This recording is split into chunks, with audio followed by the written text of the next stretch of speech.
So Peter King is now joining us, brought to you by Mercedes-Benz, the best or nothing, NBCSports.com. Let's go to a veteran quarterback. You had a piece on Aaron Rodgers, a very, very in-depth piece on Aaron Rodgers, which I read this morning. Give our audience, because I think everybody should go and read it. It's fascinating. But give me the one or two gems from that article as a tease, Peter, that may have surprised you a little. Well, Colin, there's been all kinds of rumors about where exactly Aaron Rodgers stands right now contractually and where he is with his team. Here's exactly where he stands.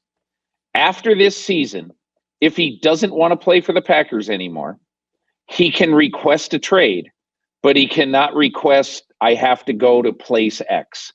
Okay, he can request a trade. The Packers will not release him. Now, in addition to that, if you look at what happens beyond 2022, he would be a free agent at age 39 in 2023 if he plays each of the next 2 years for Green Bay. If he decides to play it out and to be free in 2023, at age 39, he would be what Tom Brady was at age 42. And he would be able to go wherever he wants at that point.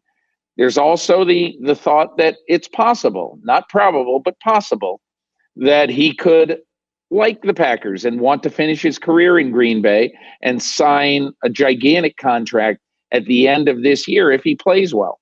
And so that is one part of it. Okay, now you understand next year, in order to leave, he can request it leaving, and they would have to grant that request, but it would be a trade. The following year, he would be free to be a total free agent. I think the one other thing that interested me, Colin, is that in the first line of my story is, there's only one word to describe being with Aaron Rodgers right now, and that is zen. He's got a don't worry, be happy thing about him. Even off the record, he was not kicking and screaming in any way, shape, or form. He talked to his team, Colin, the first day he was back. After the first practice, he broke down the huddle, and he basically said, guys, let's all be present here. I desperately want to be here. We got a great team. We got a great chance. Forget the future. I am. And let's just think about what we're doing here right now. Colin, the bottom line is Aaron Rodgers hasn't made a decision yet about 2022 because he can't. He doesn't know what this year is going to bring. Great stuff, folks. I strongly encourage you to go read Peter King, NBCSports.com, Football Morning in America. So I love Chicago. My wife spent a lot of time there. I didn't really learn Chicago, figure it out until my mid-40s. It was the last great American city I hadn't spent any time in. And so as I watched the game Saturday, it gave me goosebumps. The city, I said this last week, they've had great baseball players, great managers, great hockey stars. You go back to Stan Mikita. They've done a lot right. They've never had the guy since like Johnny Lujack, who I thought was a DJ until last week, okay? So you can sense the city's just salivating to get the guy. But here's my takeaway on that. It puts an enormous amount of pressure on Matt Nagy.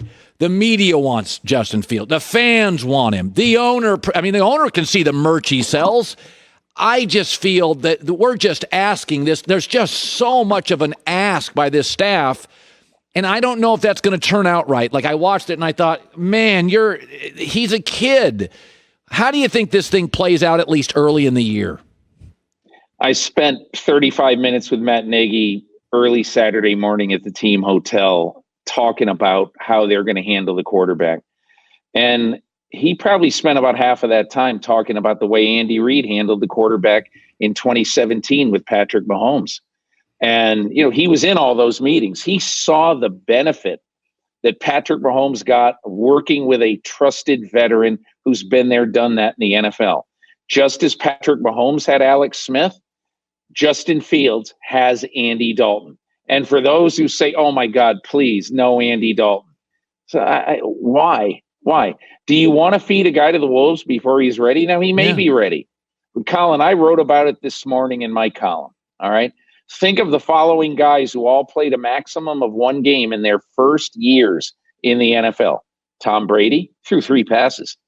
Drew Brees, Carson Palmer, Aaron Rodgers didn't play to year 4, basically. And then Patrick Mahomes, he played one game as a rookie. So for those who say you got to play Justin Fields now, look, he's ready. He played really okay in this preseason game against Miami. Put him in there. Let's see what he's got. I mean, can you please have the long view for once and stop eating your young? Okay, so it's funny with New England. I watched Mac Jones, and I said, if I was the Patriots, I could see the staff, half the staff saying, listen, we don't have enough playmakers. Cam's a playmaker. We need to have a playmaker. I could hear half the staff. Cam was a playmaker. Is he now? What did you see last year? Well, seriously, I'm not trying to kill Cam. I'm saying in 2015, he was a great playmaker. Last year, a few games he played pretty well. Now, maybe COVID really hurt him badly. We don't know, but I didn't think he was really impressive the other night throwing the ball. But then again, he was only in for, a couple of minutes. And again, Colin, I don't know what the right thing to do there is, but I honestly think that Cam Newton really has to show the Patriots more in the preseason to show Bill Belichick that, maybe we should go to the kid, even because it's a different situation than with Justin Fields. The Patriots are really trying to win. Everybody's trying to win. But I don't know that Cam Newton really gives them a good chance to win right now.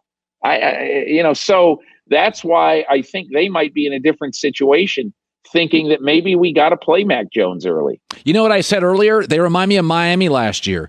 Is they're good in a lot of spots, young at quarterback, but Tua went 6-3 last year. Now Miami is Miami with perimeter weapons.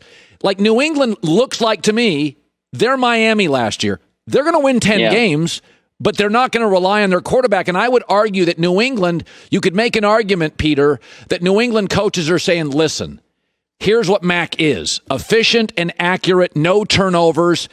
That's what Tua was, basically, like throwing for 142 yards and winning. So you think Mac Jones probably has the lean right now as the starter? I think it's too early to tell. But I do think that they're going to have to see from Cam Newton, in the next 3 weeks, both in camp and in these games. I just think they're going to have to see something better than they saw for most of last year. And look, maybe in practice, Cam Newton has been airing it out and looks good and all that. I don't know. I'm not there. But my feeling is that it's a different story in New England than it was for Mahomes 4 years ago, and it is for Justin Fields this year. They have veterans who can go in and win some games. And maybe Cam Newton can too. We'll see. So I'm not going to give away Peter King's Aaron Rodgers stuff, but there's some interesting thoughts on retirement. I want to go read the article. I thought that was fascinating too. NBCSports.com, Peter King. Great stuff on a Monday, Peter. Thank you. Thanks so much, Colin. All the best. You bet. Hi, everybody. Thanks for watching. Subscribe here to get the latest from the show. Also, be sure to check out more of the best clips from The Herd or go watch a few segments from other shows on FS1.